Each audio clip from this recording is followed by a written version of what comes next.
Et nous allons procéder ce matin d'une manière tout à fait particulière. C'est-à-dire que nous allons adopter une approche de question-réponse. Question-réponse. Alors, la question sera posée et probablement la réponse sera donnée dans un verset biblique. Alors, j'aimerais marcher dans les traces de notre pasteur David qui fait tous ses efforts pour rester en dedans de 40 minutes, mais qui le dépasse. Et moi, j'aimerais vous dire ce matin que je suis vraiment un disciple de David.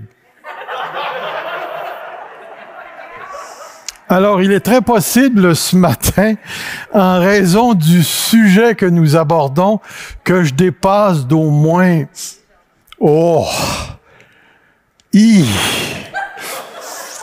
Vous verrez.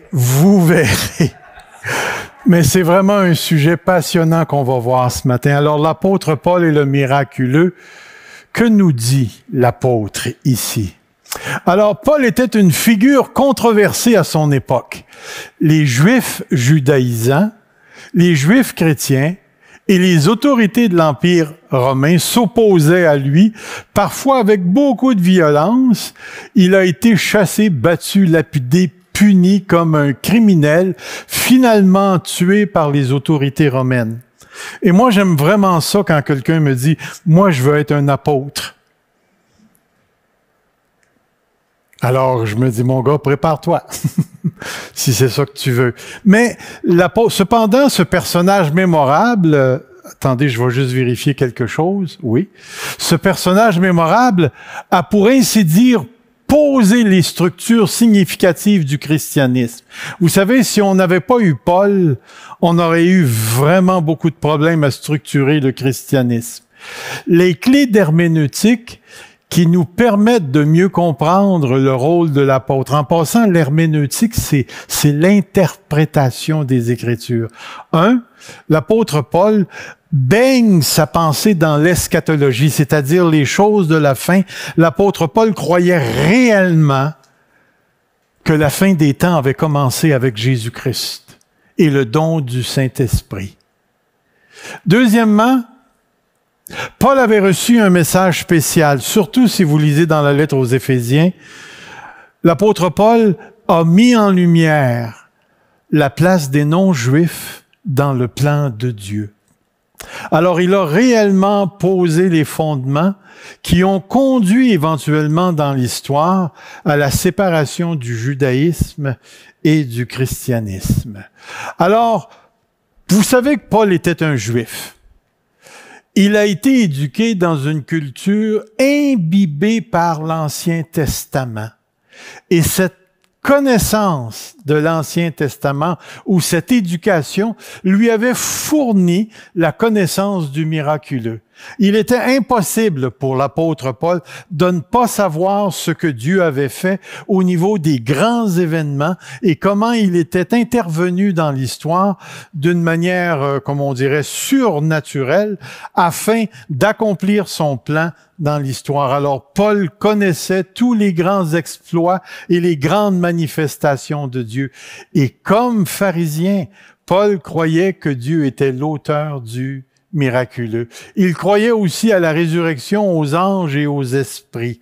Je vous dis cela parce que dans les lettres de Paul, nous retrouvons ce que j'ai écrit ici, de l'information fragmentaire.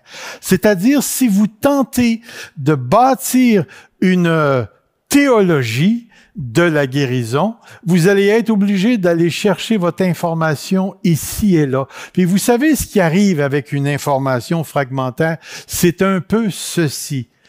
La déduction devient une méthode appropriée, même si elle comporte des risques. C'est-à-dire qu'avec l'information que l'apôtre Paul nous donne dans ses écrits, on est obligé, puisqu'il ne nous donne pas de traité sur la guérison, de déduire des choses. Écoutez, messieurs, mesdames, est-ce que vous avez déjà vécu une expérience comme ça, où un homme arrive après le travail à la maison, son épouse a préparé le souper, s'assoit à la table avec les enfants, et là, on sert le repas, et le mari fait le commentaire suivant: devant et il dit, « Hey, il manque de sel dans les patates. » Et là, soudainement, la femme réagit, « Hein, tu m'aimes pas? » Pouvez-vous m'expliquer comment on est passé des patates à l'amour?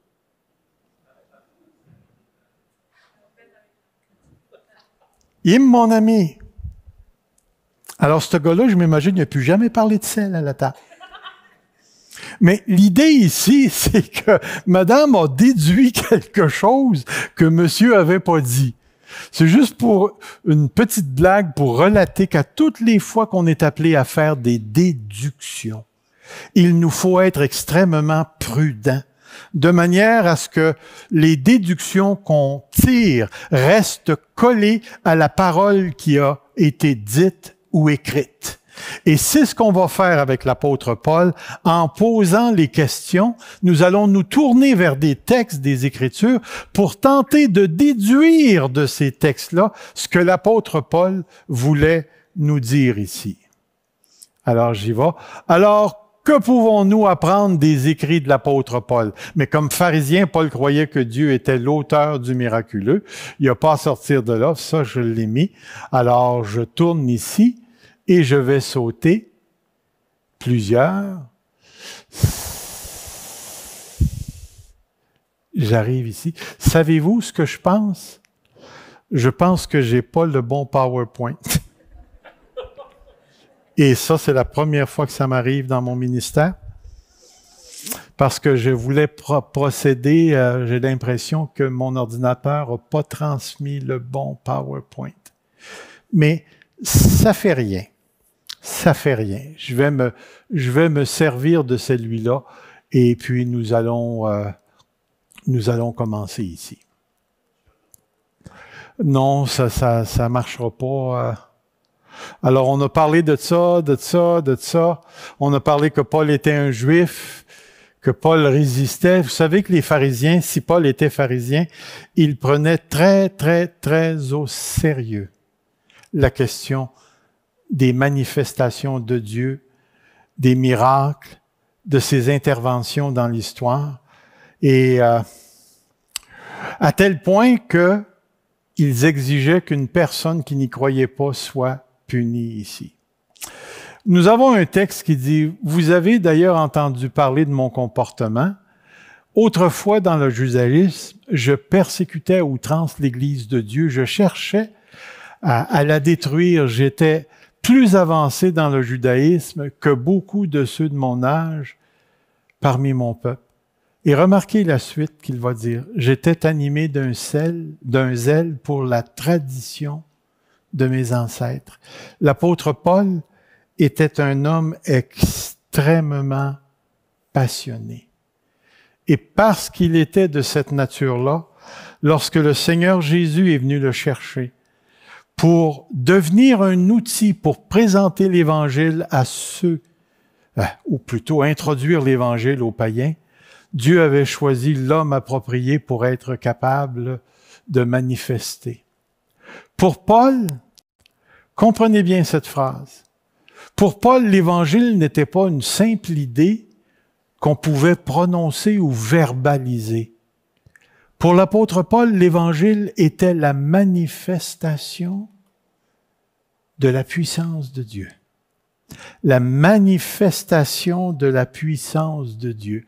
La compréhension paulinienne, c'est-à-dire de Paul, de la puissance de Dieu, ne se limitait pas à la prédication verbale de l'Évangile, mais à l'actualisation de cet Évangile par une manifestation miraculeuse de la présence et de l'action de Dieu. Vous savez, partout où l'apôtre Paul a prêché l'Évangile, il était accompagné par des signes, des prodiges et des miracles. Et pour lui, pour l'apôtre Paul, nous ne pouvions pas penser à la prédication de l'Évangile sans cette présence de la puissance de Dieu. Regardez ici. Car je n'ai point honte de l'Évangile, c'est la puissance de Dieu pour le salut de quiconque croit, du juif premièrement, et puis du grec. La puissance. Très intéressant. Regardez ici. Je n'oserais pas mentionner aucune chose que Christ n'ait faite par moi pour emmener les païens à l'obéissance, par la parole et par les actes. Et remarquez encore, par la puissance des miracles et des prodiges, par la puissance de l'Esprit de Dieu. Ainsi, depuis Jérusalem et les pays voisins, jusqu'à Illyrie, j'ai abondamment répandu l'Évangile. Si je vous posais la question qui découle directement du texte, comment l'apôtre Paul a-t-il répandu l'Évangile? Ben, vous avez part et vous avez part. Et c'est ce qu'il dit, pour emmener à l'obéissance les païens. Et comment a-t-il emmené les païens à l'obéissance? Mais c'est par la prédication de l'Évangile. Et qu'est-ce qui était compris dans cette prédication de l'Évangile? Eh bien, il y avait la parole et les actes, il y avait les miracles et les prodiges, et il y avait la puissance du Saint-Esprit. Alors, lorsqu'on s'arrête pour penser à l'apôtre Paul,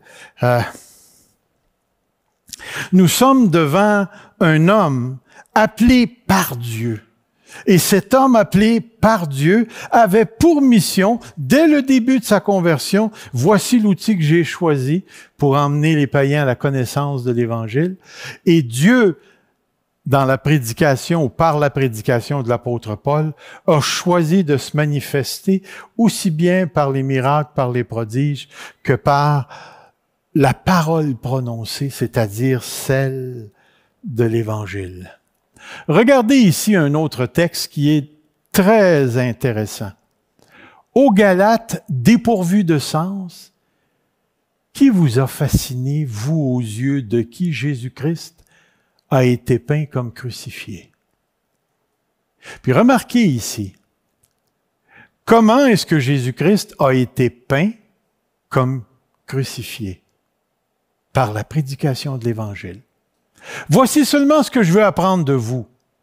Est-ce par les œuvres de la loi que vous avez reçu l'Esprit ou par la prédication de la foi? Qu'est-ce que la prédication de la foi? C'est la prédication du message apostolique, du message de Dieu. Êtes-vous tellement dépourvu de sens, après avoir commencé par l'Esprit, vous voulez finir par la chair? Avez-vous tant souffert en vain, si toutefois c'est en vain? Puis remarquez ce qu'il va dire ensuite. Celui qui vous accorde l'Esprit et qui opère des miracles parmi vous, le fait-il par les œuvres de la loi ou par la prédication de la foi? Ici, vous avez une Église, si vous avez lu la lettre de Galates, qui vivait un problème très important que l'on ne rencontre plus aujourd'hui. Vous savez que le salut s'est premièrement manifesté à la Pentecôte chez les Juifs et que c'était par les Juifs que le salut devait venir. Mais vous ne pouvez pas effacer 1700 ans d'histoire dans une culture particulière en introduisant quelque chose qui a réellement bouleversé toute la compréhension de l'Ancien Testament. Et c'est pourquoi qu'au début de l'Église, vous aviez ce qu'on pourrait appeler les Juifs croyants qui se sont convertis au Seigneur Jésus et qui pratiquaient encore les exigences de la loi de Moïse. Alors la question du temple, la question des sacrifices, du sacrificateur, du tabernacle et tout ça revêtait une grande importance pour ces Juifs, même chrétiens. Et le problème qu'ils avaient, c'était que dans leur compréhension, les païens devaient entrer dans ce type de judaïsme pour marcher avec Dieu. Tandis que l'apôtre Paul est arrivé avec un message en disant ceci: Christ est la fin de la loi. Christ est la fin de la loi. Et ayant fini avec la loi, les païens ne sont plus obligés de marcher selon l'ancienne alliance, mais dans la nouvelle alliance, Christ est le sacrifice, il est entré dans le vrai tabernacle, il est également le sacrificateur approprié. Le voile du temple s'est complètement déchiré. Alors les rapports entre l'ancienne alliance et la nouvelle alliance ont été établis. Et maintenant, Dieu a fait des Juifs et des païens un seul et même peuple. Mais si je reviens à mon texte, c'était justement la problématique de l'Église de Galate. On voulait que les Galatiens ou les Galates se fassent circoncire pour entrer dans l'ancienne alliance. Et ici, l'apôtre Paul soutient quelque chose de très important. Vous avez une Église où il se passe des choses de l'esprit, des choses surnaturelles que l'apôtre Paul appelle des miracles. Donc, dans l'Église locale, l'Esprit de Dieu faisait un travail. Et dans ce travail, l'apôtre Paul aborde un problème en disant, est-ce par la loi ou est-ce par la prédication de la foi que l'Esprit fait ses miracles au milieu de vous? Donc, n'oubliez pas, quand l'apôtre Paul a écrit cette lettre, il n'était pas dans l'Église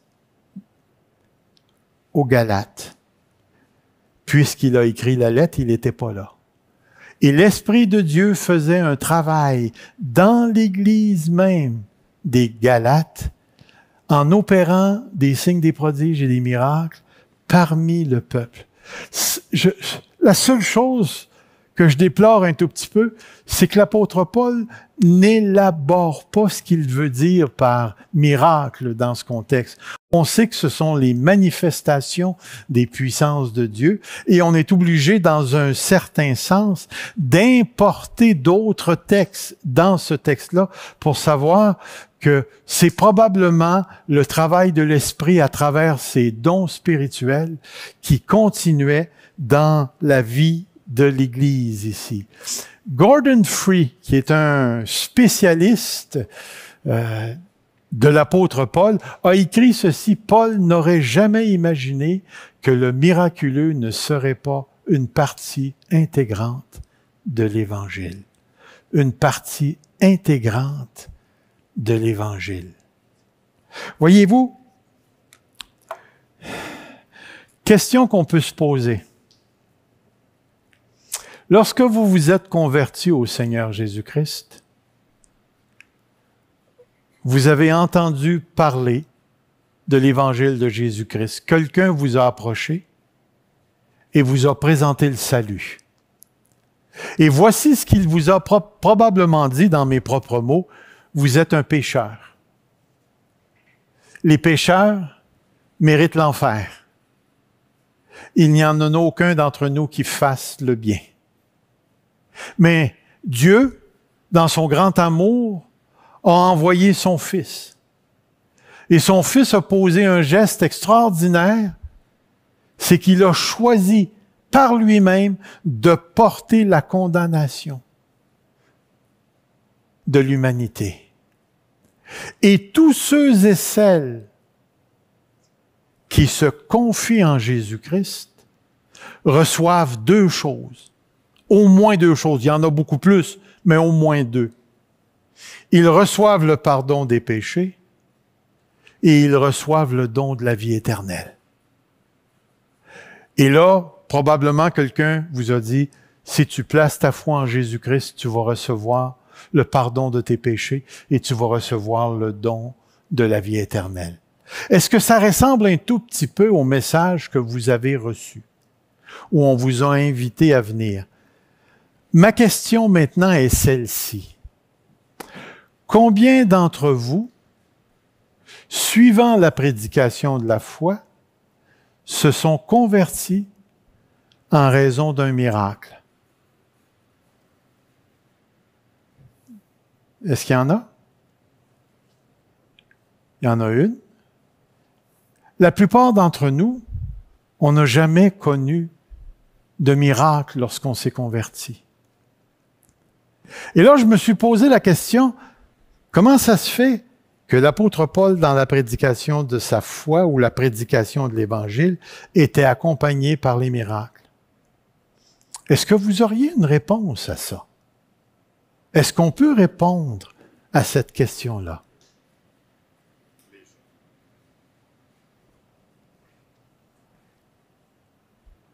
Dites-moi, est-ce qu'à toutes les fois qu'on prêche l'Évangile, il doit y avoir des miracles? Tous ceux qui disent non, levez la main. Ça, c'est la majeure partie. Ceux qui disent oui? Oui, oui, c'est bien beau d'accrocher le mot miracle au salut, là. Ça rend les choses faciles, là.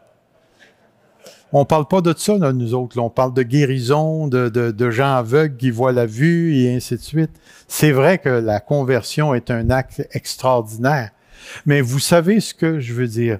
Et c'est pourquoi j'arrive personnellement à cette conclusion-là. Est-ce que les miracles, les guérisons, sont seulement pour la prédication de l'Évangile? Est-ce que les miracles et les guérisons sont seulement pour la prédication de l'Évangile? Auriez-vous une suggestion? C'est là que je trouve de valeur parce que je réponds à cette question-là dans mon autre PowerPoint. Mais je vais vous en parler un tout petit peu. Dans les Écritures, lorsqu'on regarde les Évangiles, Jésus est caractérisé par la prédication du royaume de Dieu et il est accompagné par une multitude de miracles, d'exorcismes et de guérisons. L'apôtre Paul, qui s'inscrit dans la continuité de la mission de Jésus et qui est spécifiquement choisi par Dieu pour faire entrer les non-juifs, les païens, à l'intérieur du salut de Dieu, Dieu l'accompagne dans sa mission par des signes, des prodiges, des miracles, des guérisons. Alors, il y a correspondance entre Jésus et l'apôtre Paul, et on aurait pu inclure les apôtres aussi à l'intérieur de ça, qui sont allés prêcher l'Évangile partout où Dieu les a emmenés.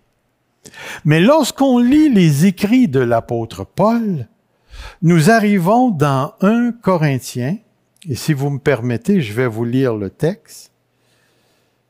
Nous arrivons dans 1 Corinthiens, au chapitre 12, un texte que vous connaissez probablement même très bien. Au chapitre 12, et voici ce qu'il nous est dit. Il y a diversité de dons, mais le même esprit. Diversité de services ou de ministères, mais le même Seigneur. Diversité d'opérations, mais le même Dieu qui accomplit tout en tous. Alors, d'un côté, on a la mission apostolique caractérisée par les miracles, les signes, les prodiges. Et là, nous entrons dans la lettre aux Corinthiens où nous nous retrouvons en église locale. Et là, ici, nous avons ce texte qui nous dit que Dieu opère encore dans l'église locale. Or, il nous est dit ceci.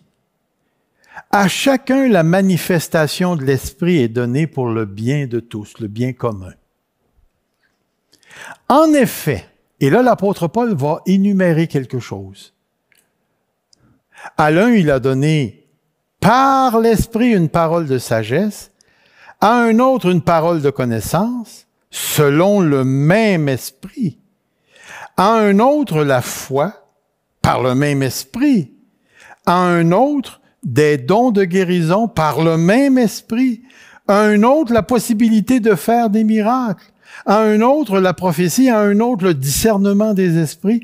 À un autre, les diverses langues. À un autre, les interprétations ou l'interprétation des langues. Et là, on réalise ceci. D'une part, la mission apostolique est caractérisée par le miraculeux. D'autre part, il y a une continuité du ministère de l'Esprit, mais qui n'a pas pour but la conversion. mais qui a pour but l'édification de l'Église. L'édification de l'Église.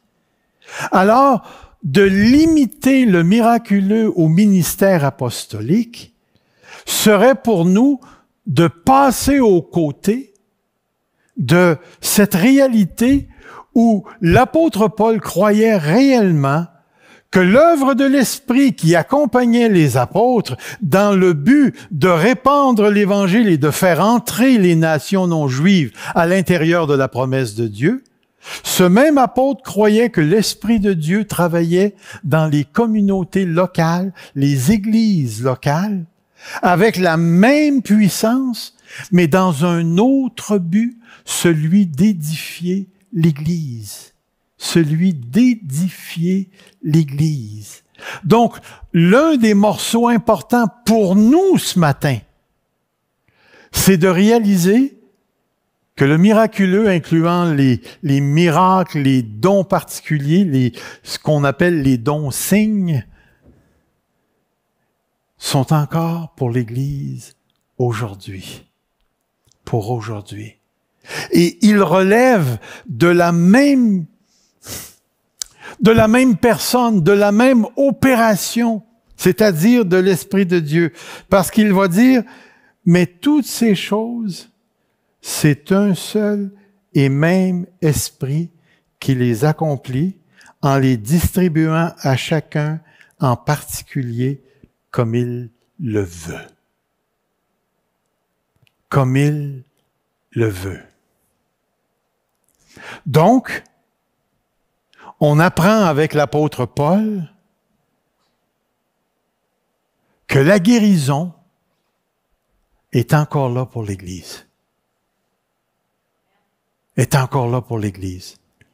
Et comprenez bien ce que l'apôtre Paul est en train de dire. Est-ce que tous les chrétiens font des guérisons? Pensez bien à ça. Parce que moi, j'ai entendu des prédicateurs dire que vous avez tous l'Esprit, donc vous êtes tous appelés à guérir les gens. Est-ce qu'il y en a déjà ici qui ont été utilisés pour la guérison? Oui. Il y en a d'autres? Oui. Moi, je l'ai été une fois. J'ai essayé une deuxième fois, puis ça n'a pas marché. Et je comprends maintenant pourquoi aujourd'hui. Est-ce que tous les chrétiens, comprenez bien la phrase, est-ce que tous les chrétiens peuvent être utilisés par l'Esprit pour une guérison?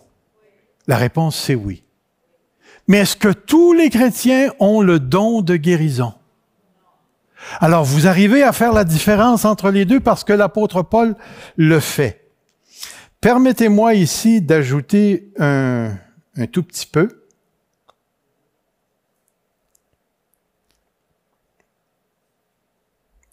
Je vais vous reciter un texte où l'apôtre Paul dit ceci. « Vous êtes le corps de Christ et vous êtes ses membres, chacun pour sa part. Dieu a établi dans l'Église premièrement des apôtres, deuxièmement des prophètes, troisièmement des enseignants. Ensuite viennent les miracles. » J'ai trouvé ça intéressant. Parce que là, il parle de 3 personnes. Puis après ça, il ne mentionne pas celui ou ceux qui font des miracles. Il dit ensuite les miracles. Ensuite viennent les miracles, puis le don de guérison, les aptitudes à secourir, à diriger, à parler en langue. Ensuite, il va dire ceci. Puis j'aimerais que vous répondiez à la question. Tous sont-ils apôtres? OK. Tous sont-ils prophètes? Tous sont-ils enseignants? Tous font-ils des miracles? Tous ont-ils des dons de guérison? Tous parlent-ils en langue? Tous interprètent-ils? Vous savez, on est obligé de réviser notre théologie lorsqu'on arrive ici. Lorsqu'on arrive ici. Savez-vous pourquoi? En français, ça ne transpire pas. Mais en grec, c'est véritablement évident. Les Grecs avaient une sorte de... Comment est-ce qu'on appellerait ça? Comment est-ce qu'on appelle ça le ne pas? Est-ce qu'il y en a qui le savent? OK. Il y avait deux formes de négation dans le grec de cette époque-là. Il y avait une négation qui disait ne pas, ben ordinaire, puis il y en avait un autre dont la réponse devait absolument être non. Et ici, ce que nous avons, c'est cette négation qui nous dit carrément non. Tous sont-ils apôtres? Il est impossible par le texte de répondre oui. Tous font-ils des miracles? Il est impossible de répondre oui si on fait l'exégèse, l'interprétation du texte. Tous parlent-ils en langue? On n'est pas capable de dire oui. Et savez-vous ce que ça veut dire? Ça veut dire que tous ceux et celles qui m'ont dit à travers mon temps parmi les églises charismatiques, c'est-à-dire les églises qui croient au don, qu'il fallait absolument que je parle en langue, ce texte-là les contredit. Tous parlent-ils en langue? La réponse, c'est non. Tous font-ils des miracles? Non. Non. Écoutez, lorsque j'étais plus jeune et que j'étais à Sainte-Catherine en Ontario, on avait parti une petite église française là-bas. J'ai trouvé un barbier français qui parlait le français. En plus de ça, il était un chrétien. Et quand tu rentrais dans sa barbershop, là, dans son salon, il y avait 9 diplômes sur son mur. Chaque diplôme représentait un don qu'il avait reçu. Et lui avait les 9 dons. Y es-tu chanceux? Réalisez-vous ce qu'il est en train de me dire? L'apôtre Paul, il dit, à l'un est donné, à l'autre est donné, à l'autre est donné, mais à lui, tout a été donné. Savez-vous pourquoi? Parce que Paul nous dit qu'on est un corps et chaque membre dans l'Église reçoit quelque chose. Mais lui, le chanceux, il était une Église à lui-même. Et j'ai eu envie d'y poser la question, mais je ne l'ai pas faite, mais c'est venu proche. J'ai dit, tu te payes-tu à toi-même ta dîme? C'est complètement contraire à l'orientation de l'apôtre Paul. Et je pourrais élaborer encore beaucoup plus sur cette vérité ici. Ce qu'il nous faut saisir, du moins ce matin, c'est que d'une part, nous avons Jésus-Christ et ses apôtres qui font des signes, des prodiges et des miracles. Et lorsque nous voulons bâtir une théologie du miraculeux, on s'en va vers les évangiles. On s'en va vers les évangiles et ensuite on dit, il faut que dans l'Église, ça se passe comme dans les évangiles. À tout bout de champ, est-ce que tous ceux qui sont venus à Jésus ont été guéris? Vous êtes sûr? Moi, je pense que oui. Je pense que tous ceux qui sont venus à Jésus, vous n'avez jamais une personne qui est venue à Jésus, honnêtement, sincèrement, qui n'a pas été guérie. Du moins, il n'y a rien qui me vient à la pensée. Puis quelqu'un me dirait, écoute, ce qui s'est passé avec Jésus, c'est la normalité pour l'Église. C'est normatif, c'est comme ça que ça devrait se passer. Ça devrait être comme ça tous les semaines. Tu as une grippe, appelle le pasteur, il va prier, t'es guéri. Ah, il te manque un œil? OK, Seigneur, donne-y un œil. Tu as un œil. C'est de valeur, mais il n'est pas de la même couleur que l'autre, mais ça marche quand même. C'est pas comme ça. Si on ne reconnaît pas les intentions des écrits, Mais lorsqu'on arrive chez Paul, nous n'avons pas une contradiction avec Jésus. Vous rappelez-vous de ce que Jésus est venu faire? Je bâtirai mon Église. Et ce que l'apôtre Paul fait dans 1 Corinthiens 12, 13, 14, c'est qu'il reprend le concept de l'Église à travers le corps. Et il est en train de nous donner une vérité fondamentale. En tant qu'Église, nous sommes membres les uns des autres. Membres les uns. Nous sommes tellement attachés les uns aux autres que nous formons un corps. Et dans ce corps, il y a différentes parties. Et dans ces différentes parties, il y en a qui ont reçu des dons. Vous savez que le mot don veut dire charisme, charisma, qui vient du mot grâce, qui est une manifestation de la grâce de Dieu. Alors, à ce point-là, dans l'Église locale, certains d'entre nous reçoivent des dons particuliers et toujours dans le but d'édifier le corps de Christ. Alors, l'apôtre Paul, vous remarquerez une chose, il ne focalise pas sur les guérisons et les miracles. Et c'est pour ça que je vous disais que l'information, elle est fragmentaire. Ici, ce que l'apôtre Paul est en train de nous donner, et même c'est juste un échantillon des dons, parce qu'il y en a d'autres lorsqu'on lit à d'autres places dans le Nouveau Testament, il est en train de nous dire que c'est tout à fait normal que dans les églises, il y ait des gens qui ont des dons de guérison et de miracles. Comme il y en a qui ont des dons des langues et d'interprétation des langues, et la prophétie, et ainsi de suite. Ça fait partie. Et j'aurais pu vous montrer un texte parce que dans l'autre PowerPoint, je pose la question, est-ce que Paul croyait que les dons étaient encore pour aujourd'hui? Est-ce que vous croyez ça? Est-ce que les dons sont encore pour aujourd'hui? Parce que laissez-moi vous dire, on a un nombre considérable de frères et de sœurs qui ne croient pas que les dons sont pour aujourd'hui encore. Ils ont cessé avec la disparition des apôtres et la canonisation des Écritures, c'est-à-dire lorsque l'Église en 380 a reconnu le Nouveau Testament comme étant les 27 livres, à partir de là, tous les dons-signes ont disparu aussi. Mais pourtant, permettez-moi encore une fois de vous lire un tout petit texte, le chapitre 1, et je vais aller au verset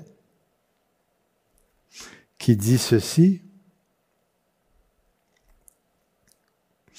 Regardez ici, je dis constamment à mon Dieu, dans 1 Corinthiens 1,4, je dis constamment à mon Dieu toute ma reconnaissance à votre sujet pour la grâce de Dieu qui vous a été accordée en Christ. En effet, en lui, puis remarquez les mots, j'aime la manière dont la seconde 21 traduit cette partie-là. En lui, vous avez été comblés de toutes les richesses. Toutes les richesses. En particulier en ce qui concerne la parole et la connaissance. Dans la mesure où le témoignage de Christ a été solidement établi pour vous, afin qu'il ne vous manque aucun don à vous qui attendez le moment où notre Seigneur Jésus-Christ apparaîtra. Alors l'apôtre Paul est en train de le dire, il vous manque aucun don jusqu'au retour de Christ. Alors Paul croyait que les dons étaient pour durer et durer et durer à travers toute l'histoire de l'Église. Alors c'est important pour nous de réaliser, frères et sœurs, que nous sommes une Église, que je suis connecté à toi et toi tu es connecté à moi. Et que entre nous tous ce matin, il y a une dynamique du Saint-Esprit. Le Saint-Esprit les donne à qui il veut. Le Saint-Esprit, c'est lui qui opère tous ses dons. Il les donne à qui il veut. Est-ce que vous croyez cela? Que l'Esprit opère les dons. Croyez-vous ça? Croyez-vous ce matin que l'Esprit opère les dons spirituels? Que présentement, j'exerce mon don. J'exerce mon don d'enseignant. Puis c'est ça que l'Esprit veut. Parce que c'est lui qui opère ça. Maintenant, j'aimerais vous poser cette question-là. Il y a un mot dans le texte, un mot qui est très important et qu'on doit absolument souligner. C'est lui qui opère tous ses dons et il les donne à qui il veut. Qu'est-ce que le mot « veut » dire? Un, c'est un verbe. Ça découle du verbe « vouloir ». Le verbe « vouloir » fait appel à la volonté. Et la volonté, normalement, se retrouve dans une personne. Donc, cette personne-là utilise sa volonté pour vouloir quelque chose et produire quelque chose. Vous savez, moi, ce que je vais vous dire maintenant, ça m'intrigue, ça m'interpelle et ça me dérange profondément.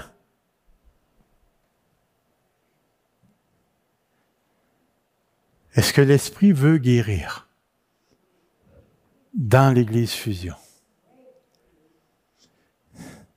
Pourquoi est-ce qu'on ne le voit pas?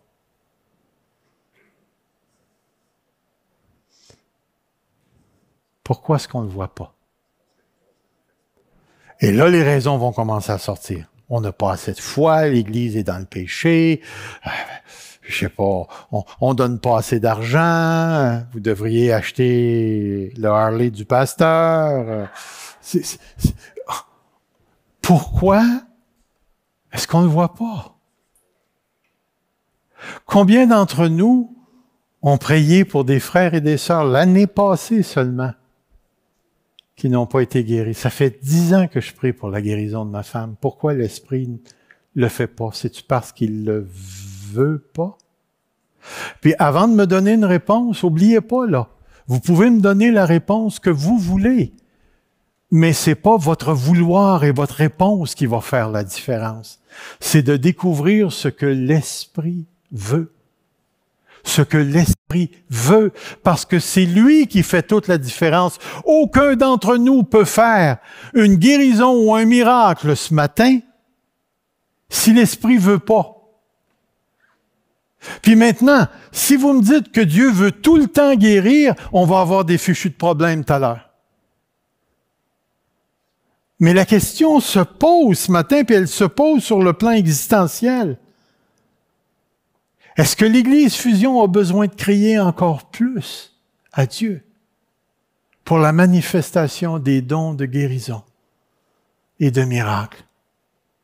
Si l'apôtre Paul nous dit, est-ce par la loi ou par la foi que Dieu opère des miracles parmi vous? Est-ce qu'on manque de foi? Voyez-vous, écoutez, je vous ouvre mon cœur un matin. Je suis juste un petit pasteur. C'est tout ce que je suis. Sur une échelle de 1 à 10, je suis 1. J'ai un questionnement comme tous les enfants de Dieu, mais il y a une chose que je recherche profondément. C'est ce que Dieu pense, ce que Dieu veut.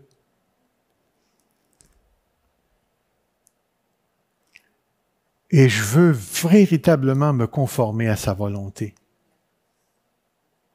Vous savez, il y a une des choses dans 1 Corinthiens que l'apôtre Paul va répéter dans 13 et dans 14. Aspirez aux dons les meilleurs. Est-ce qu'il y a une gradation dans les dons? Écoutez, c'est pour l'édification. Est-ce qu'il, dans le contexte de 1 Corinthiens 12, 13, 14, le don qu'il devait rechercher, c'était la prophétie plutôt que les langues, qu'il devait aspirer. Est-ce qu'il se peut que dans un autre contexte, le don par excellence, c'est autre chose? Se pourrait-il que nous devrions aspirer au don de guérison et de miracle à l'Église Fusion? Que notre cœur soit tellement rattaché. Je me rappelle d'une histoire. Est-ce qu'il y en a qui ont déjà entendu parler du mouvement La Troisième Vague, qui a donné naissance à ce qui s'est passé à Toronto dans les années 90? Le monsieur s'appelait John... Non, c'était pas... Oui, ça, c'était à Toronto. Mais le monsieur qui est parti, l'autre, c'était John. J'arrive pas à me rappeler de son nom de famille. Mais c'était un baptiste convaincu, où l'Esprit avait descendu sur sa jeunesse, puis il se passait des choses. Wow! Quand il est arrivé là, il comprenait pas. Puis l'Esprit l'a éclairé, puis il l'a emmené à réaliser l'importance de cette manifestation de l'Esprit. Puis dans un de ses témoignages, il racontait qu'ils se sont mis à rechercher la face de Dieu pour les manifestations miraculeuses de Dieu. Ils ont prié pendant 10 mois, intensément. Réunions de prière à l'église, individuellement, entre l'équipe pastorale, ça priait intensément. Et au bout de 10 mois, Dieu a commencé quelque chose dans leur église qui a changé toute l'orientation et la vie de l'église. Dieu a commencé à guérir et à faire des choses surnaturelles extraordinaires. Le danger pour l'Église Fusion, c'est de s'installer dans une normalité confortable. Confortable. À tel point que, oui, on croit que Dieu fait encore des miracles aujourd'hui, mais on n'y aspire pas. De l'autre côté, il y a l'autre danger. Savez-vous ce qui va se passer quand Dieu va commencer à guérir puis faire des choses extraordinaires ici? Ça va se remplir. Parce qu'il y a des gens qui courent juste après ça. Qu'ils n'ont aucun concept de l'Église. Et que tout ce qu'ils veulent avoir, c'est des manifestations parce que c'est trippant. J'ai rencontré des gens de cette nature-là. Et pendant quelques semaines, j'ai participé à des groupes de cette nature.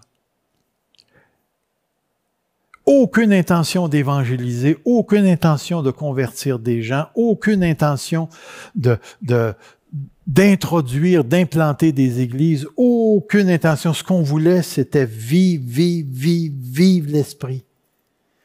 Puis c'était des manifestations qui éventuellement sont devenues extrêmement charnelles. Et le problème, c'est qu'elles sont devenues la norme de ce qu'on appelle vivre dans l'Esprit. Et pourtant, quand je regarde ce que c'est que de vivre dans l'Esprit, ça a beaucoup plus rapport aux fruits de l'Esprit qu'aux manifestations en tant que telles. Alors c'est pourquoi ce matin, je trouve que l'apôtre Paul nous interpelle, il nous amène à nous sonder. Il ne nous donne pas toutes les questions, puis il ne répond pas tout à mon questionnement.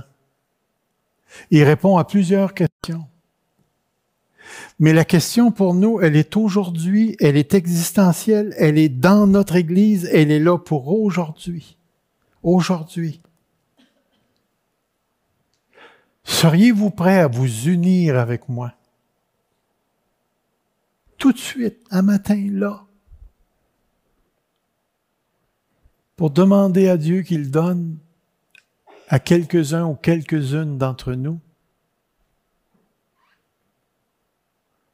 le don de guérison et des miracles. J'ai une épouse extraordinaire qui se bat avec le cancer depuis 10 à 12 ans. Il y a des frères et des sœurs ici qui souffrent de maladies chroniques.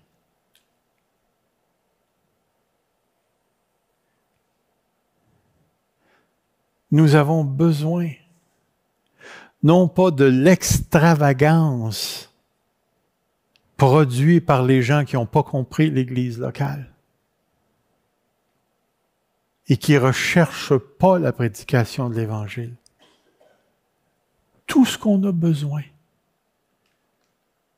c'est du ministère du Saint-Esprit dans notre Église. Et au-delà de notre Église, c'est ce que Dieu veut. Mais ce matin, êtes-vous prêts à prier pour que Dieu donne à quelques-uns, quelques-unes d'entre nous le don de guérison et des miracles? Dieu nous a royalement bénis sous plusieurs aspects à l'Église Fusion. Mais nous avons besoin ce matin, on a besoin d'aspirer au don des guérisons et des miracles. Pour la simple raison, comprenez bien là, pour la simple raison que ça va édifier l'Église. Ça va édifier l'Église. Yeah. Alors, c'est quasiment une bonne chose que j'ai manqué mon PowerPoint, parce que ça ne leur a pas pris cette direction-là ce matin. Et ce matin, je sens que l'Église Fusion doit se lever, s'unir et prier et chercher la face de Dieu. Et il y a une deuxième chose que je veux demander en priant. Vous savez que si Dieu donne ses dons extraordinaires, ceux et celles qui le recevront deviennent des cibles par excellence de l'orgueil. J'ai pas de bretelles, mais je pourrais péter les bretelles si j'ai ce don-là. Alors ce matin, on va chercher la face de Dieu. On va prier que Dieu donne ses dons à quelques-uns, quelques-unes d'entre nous. Puis si vous aspirez à ces dons-là, que Dieu donne une dose d'humilité importante, et comprenez bien ce que je vais dire là. Parce que plusieurs vont devenir des centres à sensu. C'est-à-dire que ceux qui possèdent de tels dons attirent. Vous savez que l'apôtre Paul, dans 2 Corinthiens 12, a vu quelque chose de tout à fait extraordinaire. Hein? Quand il est monté au 3e ciel, puis qu'il est revenu sur la terre, spécifiquement un ange du démon, un démon placé pour le garder humble, pour pas qu'il tombe dans l'orgueil. Que l'Église Fusion ne commette pas ce péché. Lorsque l'Esprit travaille au niveau miraculeux, que nous restions dans une grande humilité et que nous ne perdions pas le cap, parce qu'il y a quelque chose de plus grand que les dons de guérison, et c'est le salut de la nation québécoise. C'est ça qu'on veut. Vous êtes prêts à prier? Alors, levons-nous, s'il vous plaît. Seigneur, tu connais le cœur des membres de l'Église Fusion, de tous ceux qui sont ici ce matin et de ceux qui sont au loin par l'Internet. Priez à la maison aussi. Priez que Dieu nous regarde dans la grâce. Saint-Esprit de Dieu, c'est toi qui opères tous ces dons et tu les donnes à qui tu veux. Et c'est pourquoi ma prière ce matin, c'est que tu les donnes à quelques-uns, quelques-unes d'entre nous, qui auront en même temps la sagesse et l'humilité d'agir pour ta gloire avec ces dons. Ce matin, on focalise sur ces dons, Seigneur, parce qu'on est dans une série sur la guérison. Mais il y a des dons de leadership, de miséricorde, de foi, de générosité, d'exorcisme, de discernement. Tu veux que ton Église soit établie, fortement établie dans l'attente du retour de Jésus-Christ. Alors viens ce matin. Viens ce matin.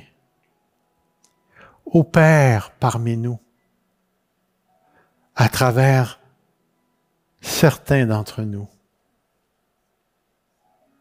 les dons dont nous avons parlé ce matin. Que ce soit un petit ou un grand, ça n'a pas d'importance, Seigneur. Ce qu'on veut, c'est la gloire de Dieu, c'est l'édification de ton Église. Et par-dessus toute autre chose, on ne veut pas perdre le cap de notre mission qui est de gagner le plus grand nombre de non-juifs et de juifs, si tu nous en amènes, Seigneur, à l'évangile de Jésus-Christ. Alors c'est humblement que je me tourne vers toi avec mes frères et mes sœurs. Amène-nous à aspirer à ces dons, parce que dans les circonstances où on se trouve, de mon point de vue, Seigneur, on en a réellement besoin. Viens faire ton œuvre. Viens faire ton œuvre, ô Dieu, pour ta gloire, car tout est de toi, par toi et pour toi. Puis en passant, Seigneur, je veux te dire qu'à l'Église Fusion, on t'aime. On t'aime parce que tu nous as aimés le premier. Gloire à toi, Seigneur. Amen. Alors, n'oubliez pas,